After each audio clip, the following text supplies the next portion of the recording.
Welcome everyone to the round seven Wiki slash Aman Talks NRL SuperCoach weekly preview. Great to be back with you, Nicole. How are you going? Good man. It's the season's flying along. It feels like just yesterday it was Vegas, and now we're introing round seven. That's it. Yeah, and a few highlights from Vegas. Unfortunately, probably one of the more traded out players this week.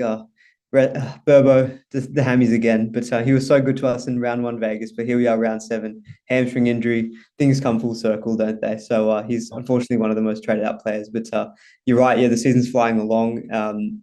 Luckily I had a green arrow last week, so I'm a little bit happy with my team. But Yep. still got to keep making the right decisions and trades. And of course, this week again is as ever is a very important week for trades. So I think we'll probably just get stuck straight into it. Number one, Kale Euro, 34,000 trade-ins, 219K, got a big negative 76 break even. Now, I think there are some job security risks or concerns about him. What do you think about Euro? Kale Euro. I think I was mispronouncing him earlier in the week. I think it's Iro, not Iro, which I was wrongly saying. Yep. But what do you think about him as a trade-in? Do you reckon slam dunk, or do you think could you maybe avoid him? Nah, definitely don't think it's a slam dunk. I was actually just very quickly looking at the Sharks team. So they've got Uele back in the team, and they've got actually that's it. They've got Uele back this week. They got Toby Rudolph back last week. So their bench is a four forward bench, including Talakai. So my sort of gut instinct on this, I'll roll this off real quick, is that Talakai will go back to center. They've got Finnecane and Royce Hunt. So they've Yeah. still got two well-known middle forwards to come back. I just don't see how Talakai stays on the bench, considering their like least experienced middle forward is probably Oregon Kafusi and maybe Jack Williams. So you'd need like both of them to be missing for Talakai to stay on the bench. So yeah, personally, I think it's unlikely. I was super lucky to have Iro in my team from the preseason. Just a fluke. Mhm. So I would probably still trade him in though, because I reckon you'll get like 1 or 2 weeks, sorry, of cash rises. So I still would probably trade him in. I just don't think it's an absolute slam dunk. But yeah, keen to get your opinion on it. Yeah, so like I'm in a different position. I would be maybe looking to trade this week. Yeah, I think with those two middles coming back, I think it could be a bit of a risk where you get maybe 2 more weeks out of him, and then he's similar to Blaise Solangi is dropped. I know Fitzgibbon has said some good comments about him, saying we are willing to give him another crack, and Talakai has been very selfless, but I think he's happy with him. But it also feels like Talakai is not one who's going to drop out of that team. He's either going to go back to center or stay in this role, but it really then I think depends on is Fitzgibbon happy to not have all of those existing middle stay in there, like an Oregon Kafusi, as you say. So I think I'm probably not as sold on him. I will probably still likely trade him in because there is still cash to come, and he's got a super coach friendly game. Like he's got really good base power stats. He's been getting close to 50 in average the first 2 weeks that he's played. So I think I'll still get him in, but he does feel to me like someone who you'll be eventually trading out. And I think he's probably fine to avoid if you're selling center wing, like say Hamiso, most traded out player. But you're looking at, do I want to go for a cash player like in Euro, or do I want to go for a gun with points? I think if you feel like you're in a pretty good state with your cash gen, I think he's perfectly fine to not have to go for. And you can go Ruben Garrick this week, DWZ, Lomax, Manu. There are so many gun center wings that you can target. I think he feels avoidable if you're looking to maybe prioritize points, in my opinion. Yep, and just one very last point I'll make is I had a really quick look again at that Sharks team, and you could make a case for them potentially having zero Origin players. So, like one thing I thought of is maybe you bring him in, and then they miss a couple of players, and then he gets another go around Origin. But there's a couple like McInnes, or maybe like Hines could be in and around, but essentially, like it's a very good chance that they could have zero Origin players. In which case, it's obviously tough to see Euro getting another opportunity. Yeah, no, for sure. Yeah, the team actually doesn't generally get that affected by Origin beer. So that's our thoughts on Euro. I think don't think he's a slam dunk, but look, he's fine to probably still make you at least a bit of money. Number two, Angus Crichton, 24,000 trade-ins. Now, this one I almost think is a slam dunk, in my opinion. I think if you've been playing Supercoach for a few years, you know how good of a gun. Like there was a period where Crichton was the first pick player in everyone's back row. He was close to 700K, and no one balked at the price because you knew that you were getting a proven gun. Getting him at 459K, he's played 80 minutes the last 2 weeks. Really good work rate, 59 and 65 in those first 2 weeks. I know Melbourne this week looks maybe tough on paper, but that the edge that he's riding against is the same one that William Kikau was tormenting Nick Meaney. So I think from a matchup point of view, no issues, but he's got a really good work rate, negative break even. I've got a pretty good looking second row forward. I'm still probably going to trade him in because I think you could be buying a keeper here for a cutthroat price. So I've made it very clear. Do you have any negatives on Crichton, or you think he's Yeah, locked in?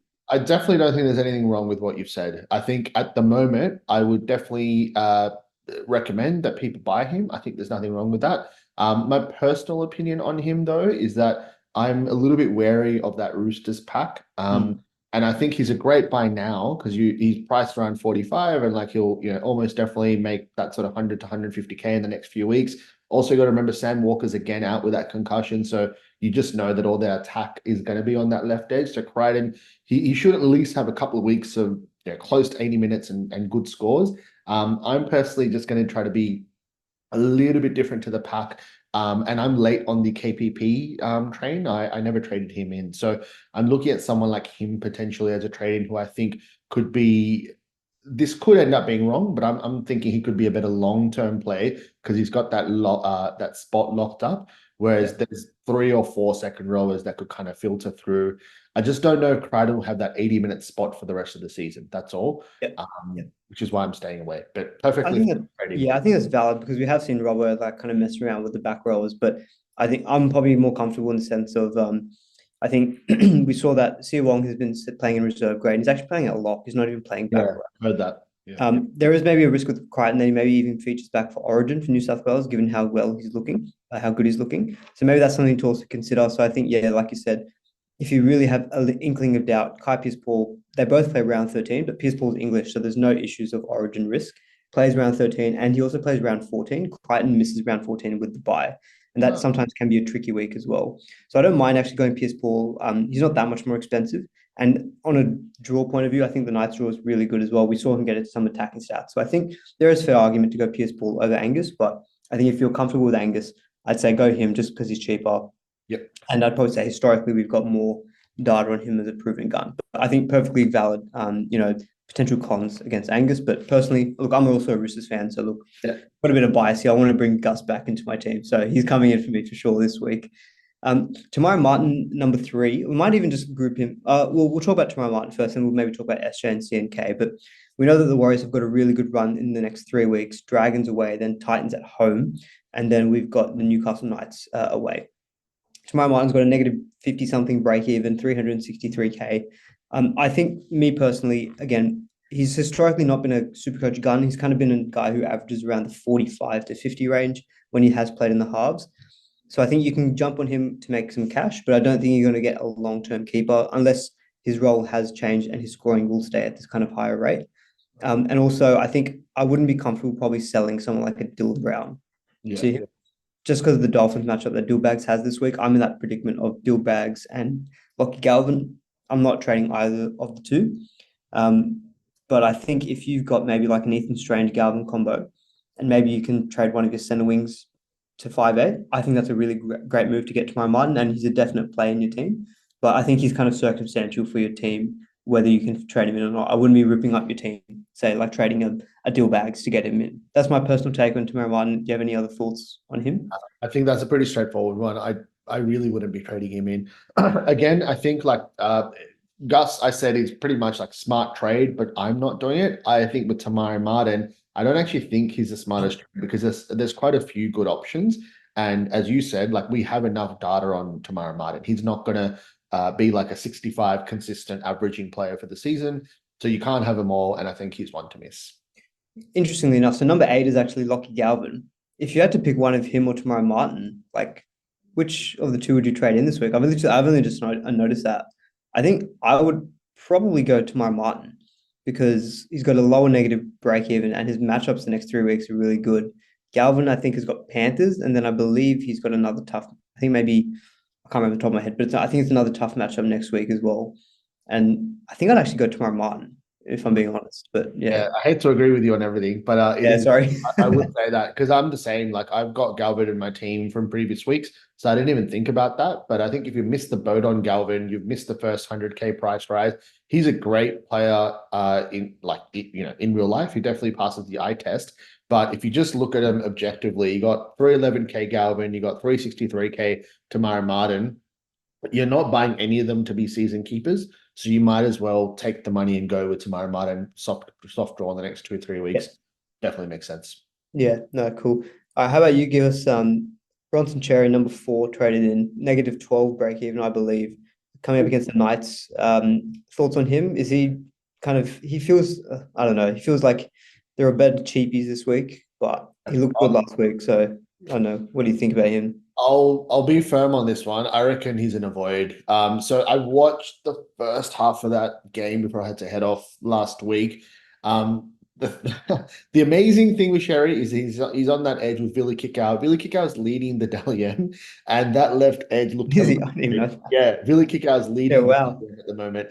He made that right edge of the storm look like a joke just by busting through. But to be honest, he did the same a week or two before that. Billy Kickow has looked really, really good. And Sherry was that left side center between Kickout and Adokar. Like, what a place to be. Hmm. I do think he's a good player. I think with Tamara Martin, he's in the you can't have them all basket. And I think like a dog center is a really big risk. And as attractive as it was to watch him last week, I just don't think he's going to repeat that long term. So yeah, I'd be avoiding. There could be some job security things with him as well. And like Blake Taft could go to fullback again, Connor Tracy back to the centers, all this kind of stuff too. So, and they do have a bye next week as well. So for me personally, I just don't think I can fit him in. I'd rather at least go for a hero who's going to make probably more cash as well. Joe Martin, number 5, playing at center again this week against the Storm. Probably won't be playing fullback again until round 13. So there's still a fair few weeks away. Obviously coming off back-to-back tons, but do you still think he's worth the trade in this week, or would you maybe look to other center wing guns now that he's back at center? Oh man, I'm so opinionated and confident with my opinion, but all of these are really, really difficult. I think with Manu, what I was thinking is that there's no like Tedesco's not locked into that Origin fullback jersey. Ooh, I'm spicy. not like not my personal opinion. I'm just heard it with like obviously Maguire, the new coach, etc. Right? Mhm. So if Tedesco does miss out on Origin and Manu's playing in the centers, he is a good player and definitely like a good super coach player. So I wouldn't talk anyone out of him. I just don't think it's like as straightforward as, oh wow, Joey Manu. He had like what 30 odd runs last week, something ridiculous. Something ridiculous. 346, 7 meters. Broke the all-time record pretty much for run meters, etc., etc. I just like I'm in this position of I knew he had that one game at fullback. I still didn't trade him in, and now he's gone up 60K, and I'm thinking, shit, what if he doesn't even play fullback sort of during the origin period? So I'm actually giving him a miss just because I feel like I've missed the boat a little bit, but I would not talk anyone out of trading him in. Obviously, he's a beast. To be honest, yeah, if I was trading a center wing in this week, like say you're selling Hamaso, I'd probably look at someone like Ruben Garrick, who's cheaper, versus the Titans this week, goal kicking. I'll look at DWZ versus the Dragons and then the Titans himself. Those two already stand out clear to me. And then even like a Lomax who also playing at center, it doesn't really help him. He's at number 9. We may as well just round out our thoughts on him. Very similar price, but playing at center this week. But he should be back on the wing next week when Jack Bird comes back from concussion. He also plays round 13 Lomax. So I kind of view Lomax, in my opinion, a little bit above mine right now. This week, obviously not perfect, but I think from a longer term point of view, I think Lomax, you can almost just safely say he'll probably average at least 70, 75 this season, the way he's going on the wing. So I'd probably prioritize Lomax a little bit over Manu this week, although I would take Garrick and DWZ over Lomax as well this week if I could. Nice. Number 6, 7, SJ and CNK. SJ is a bit of a surprising trade, and not that he's a bad option. It's just that I thought people who would have wanted him would have already maybe moved on to him if say they're selling the likes of a Cleary. I do have a sneaky suspicion that people are selling like Luke Brooks to him. So I'm looking at the traded outs here. So Luke Brooks is the number 8 most traded out player. Just on that particular trade, I'm a Luke Brooks owner. Brooks versus the Titans this week against SJ versus the Dragons. I agree, SJ is probably the better option because he's goal kicking, but do you think that's worth a trade? I reckon it's almost worth, and I think we might have discussed this last week. Just hold on to Brooks for one more week. He's also up against that right side of the tight ends, which is I think Bruno, Fermor, Smith, whatever. It's a less Yep. experienced edge for the Yep. Titans. And like I reckon what it could be is people holding on to money to bring in Cleary this week and being like, oh shit, Cleary's still not named. Yeah. Like, what do I do with my money? And then they're spending it on Sean Johnson. But yeah, I would personally hold on to Brooks, like at least give him a crack against Titans. And then at least I think the other positive there then is that you go round 8, you got 5 rounds until Origin, and it's like, do I bring in Cleary knowing that it might only be for 5 rounds, or do I want to kind of bring in Johnson and keep him for the longer term? You can make a more educated decision in a week, probably, I'd say. Yeah, I look, I don't hate the SJ trade, and if you were someone who's planning to get Cleary back, but you're thinking now, let me just take the points on offer, I don't hate that. But I think round 9, Cleary does have the Rabbitohs. He has the Cowboys round 8, which maybe you can give him 1 week to see how he comes back. But by round 9, when he's got, I think it's Rabbitohs and then the Dolphins, Okay, it's yeah. probably when I'm like, I think I might want Cleary back. So that's probably the only thing you just need to factor in. If you look at SJ as a short-term play until then I think the next 2 weeks are obviously fantastic. Yep. CNK, like again, we talked about Manu making all these runs. CNK, 57 points in just runs last week, something ridiculous. Again, very soft draw the next couple of weeks. My biggest issue is that he's only listed at fullback. And when Mm. you've got the likes of KP, Turbo already, who I don't think people are going to be trading out them too, it feels very difficult to go to like a CNK. Like I'm a Pappy owner. I know Pappy this week's got a tough matchup against the Roosters, but then he runs into the Rabbitohs and the Titans.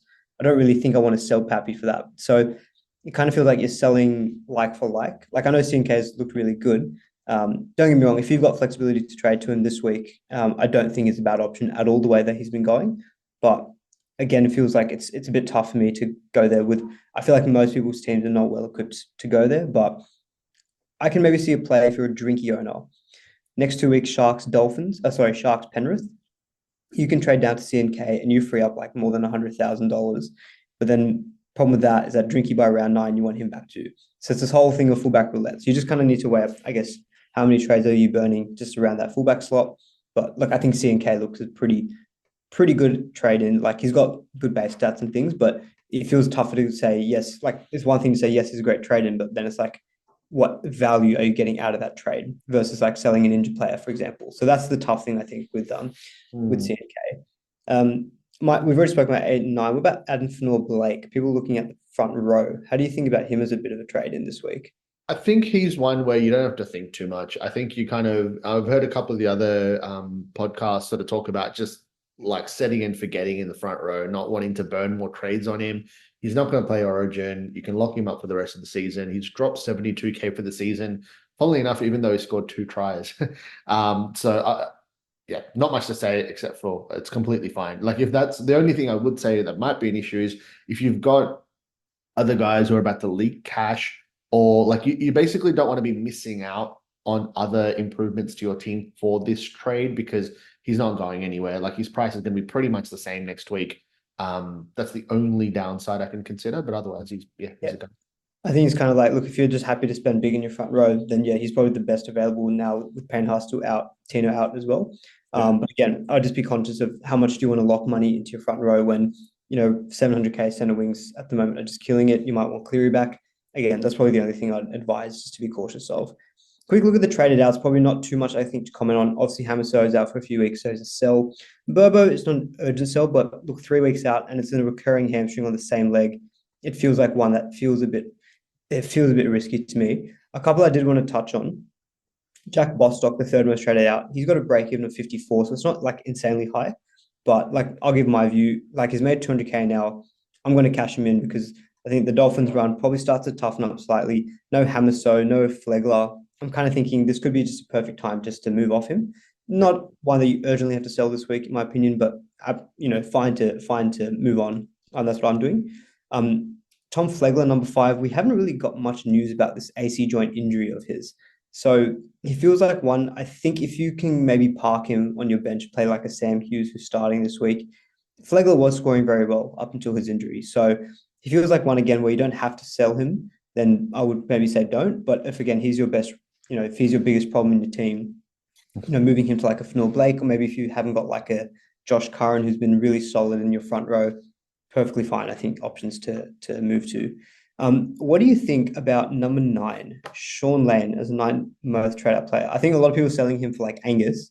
Yeah. It, I'm iffy. I'm not sure. Like, what do you think about trading him? I laughed because you read my mind because I was looking through that list. I was like, I don't really have much to add for most of those guys. Yeah. But Sean Lane was the one that I was looking at. So they come up against the Dolphins this week, and the Dolphins, and you alluded to this, but they're missing Flegler and Farnworth. They're two big off-season recruits. They're also missing Hamiso, and they're missing Gilbert for the season. So I think this could be the game to actually hold on to Lane just to see how he goes. Similar to Brooks, actually, number 8 and 9. You got 8 coming up against the Titans, 9 coming up against the busted up Dolphins in Darwin, which should be an interesting game to say the least. I would hold unless you've got a really strong opinion. Like, if it's you're a Roosters fan, you've seen the best of Crichton in the last 5+ years, and you've got a really strong conviction on Crichton, fair enough, Lane to Crichton, no issues with that. But if you're someone like me, and I don't actually have Lane anymore, but I forgot if I even started with him. But if you're someone who doesn't have the conviction of like a play you really want to go to, I think he's a definite hold. Give him one last chance against a busted Dolphins outfit, and if he lets you down one more time, then piss him off next week. Yeah, the thing that makes me somewhat maybe okay to sell him is, for example, just quickly on my trades, Bostock and Burbo are going out for me, likely for Euro and Crichton, and that leaves me like 260K in the bank. If I were to do Lane out though, it gives me enough money instead of like that money I was thinking of maybe using for Cleary, but that gives me enough money to say boost someone like a Talon May who probably again doesn't feel great now that the Panthers have a good run coming up, Yep. but it allows me going like Taylor May to like a Garrick. And I'm like, oof, that's tempting. And that only means I sacrifice Lane, but to get like a Garrick, and it feels like something that you could get your head behind or get your head around. But I probably won't do it in the end. I'll probably keep Sean Lane. He does play round 13 as well. That is helpful. So like he's good for your first buy cover as well. So I think my view is if he's your best option to sell and you've seen enough and you want to get Angus, I do think objectively Angus is better than him. Yep. But I think if you've got like a Berber like myself, it's probably more of a trade out than Lane. He's probably the one who I'd be looking to sell instead. Yeah. Now, moving maybe just on to captaincy for this week, it probably feels like a bit of a foregone conclusion with the Titans versus Manly. I've got a sneaky thing that the Titans can't just keep losing. And we saw Manly only a few weeks ago. Everyone was hyping them up versus the Dragons, and then they look terrible. Des Hasler versus Old Club, it feels like an ambush game to me. That being said, I will probably still captain Turbo, but I don't think he's probably the big slam dunk that we maybe all think. But I'm saying all of that. I still think he'll be my captain. Outside of Turbo, who do you think? We've got KP most here at 14%, Hines at 11% after that, and then SJ at 5%. Like outside of Turbo, who would you think is maybe the best captain to be considering for this week?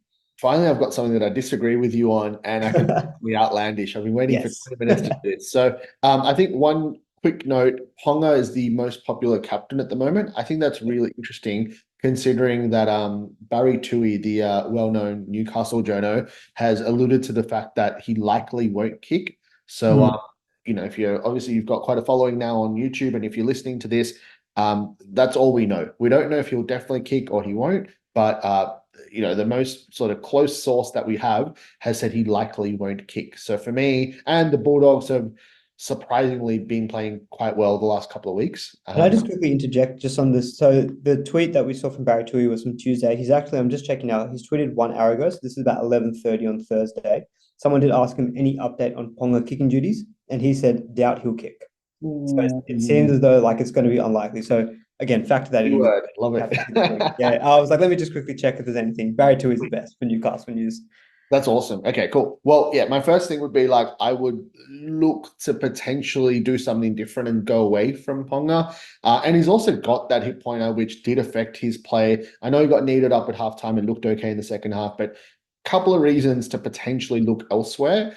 And for me, I think the opposite about that Gold Coast versus Manly game. So the Titans went all 90 minutes, got their hearts broken. I think like the fact is that they're missing Tino, they're missing Campbell now. Their squad needs everyone on deck to compete, and they just don't have that. Whereas Manly, they miss a couple of middle forwards, but they get Garrick and Saab on the right side back, and they get Lodge and Nathan Brown in the middle for like Sipley and Alloway, whatever. Without getting into all of that, I think Tom Turbo, for me, he is the slam dunk. Unfortunately, from a personal point of view, I don't have Tom Turbo, Oh no. and I'd have to trade out Ponga to get him, and I don't have that much conviction, Yeah. unfortunately, to do that. So, repeat from last week, I am bringing in a goal kicking outside back with a good draw. I'm bringing in Ruben Garrick. He's Yes. caught the party a little bit by mentioning it a couple times already, but yeah, bringing in Garrick. It's my sort of like way to make myself feel better about not having the fullback that I want. So I couldn't get Pappenhausen, got Meany in the end. That was a bit of a bust, but I love Garrick. Right center. Should be around attacking players with Saab outside of him. Schiller scored 2 tries there last week for the Raiders against the Titans, and yeah, like he's generally a good player and obviously a goal kicker. Happy with that. So that's the way I'm going. And my only take on all the captaincy decisions really maybe veer away from Ponga and have a close look at the matchups. So Mm. last point, Drinkwater from the Cowboys, for example, and Hines, they play each other. Drinkwater, Holmes, and Hines, sorry, they're playing that game, which is smack bang on 50-50. No one really knows who's going to win that. Sean Johnson could be an interesting one against the Dragons, but it's a Dragons Yeah. It's game, away. Yeah. and they've been okay at home. They've put up a good fight, so Yeah. nothing convincing. How about yourself? Yeah, no, I think the thing with Manly that it's either going to be a Titans ambush or Manly convincing win because they've looked really good the last couple of weeks. Obviously, they beat Penrith and they had a very competitive game against the Warriors, so they've looked good the last Away couple of from weeks. home I as think well. we saw that before the Dragons game, and then they looked terrible. So I don't know fully what to expect from them, but I'll very easily captain Turbo. VCs, to be honest, I'm not really considering VCs this week just because with Joe Chan being named on the bench and Blaise Salungi being named on the bench, I feel like we're going to get some really bad auto emergency scores. So I think for me this week doesn't feel like a great week for Loops either. I think it just feels like just go for your straight captain. I like the Ruben Garrick shout. Titans have actually conceded the most points to opposition center wings so far this season. So nice little stat for anyone looking to get Garrick. And I love the Garrick play despite the really high break even because honestly, he may drop a little bit in price, but if he scores 90 and then 100 in the next couple of weeks, look, he's going to go back up over 700K very soon. So don't worry about the break even. I think if you're looking to chase points, I think Garrick for me is a fantastic trade in option this week. But yeah, Tom Turbo captain for me, I think that'll be pretty much locked in. I've got a VC on Dill Bags at the moment, but that's just more of he plays before Turbo, so let me just put the VC on him. Cool. I think we've probably covered off everything this week, Nicole. Short and sweet. So just maybe to finalize, so just double. What were your trades again that you're looking? So who are you trading out for Garrick? Yep. So I've probably similar to you. I've got the two commonly owned, well, actually not so much. So I've got Hosking, who I brought in as a risky trade a couple of weeks ago that did not work out, and Hammer trading them out. I'm not locked into my trades yet, but at the moment I've got Garrick and Kai Pierce Paul. I'm going for KBP over Garth just because I think he's more likely to have 80 minutes consistently for a longer period of time. But yeah, as I said before, not going to talk anyone out of Angus Crichton at all. But yeah, those are the two Yep. for me for now. How about yourself? Yeah, pretty much. I think unchanged this week will be Burbo out for Angus, and I think I'll be doing Bostock to Euro. So I think that'll be the way I free up the money. I was trying to see if there's a way instead of going a cash play, could I instead maybe go for a gun like a Garrick, but just really wasn't able to make it work unless I boosted. And it would mean sacrificing someone like a Talon May. So I think, and I was even dabbling with Pappy to Ponga, but I think with this news about Ponga not kicking, Bulldog not being as tough, and with Pappy having a good next 2 weeks after this Roosters matchup, I think I'm just going to hold on to him and then reassess after that point. But yeah, Bostock, Bostock doesn't feel like an urgent sell, but to me, he feels like my best centre wing to currently sell because I've got a lot of other guys there who are making money who I don't really want to move off. Neither do I want to move off Deal Bags. So yeah, that's it for me. We'll probably, I think, wrap it up there. Thanks again, Nicole, for your time. Really appreciate it. Good to just talking out loud gets my head straight. I'm like, sweet. I'm not going to overthink my trades. Not going to overthink my team selection. I think we're good here. So appreciate it, and we'll talk to you again next week. Awesome. Thanks, guys. See ya.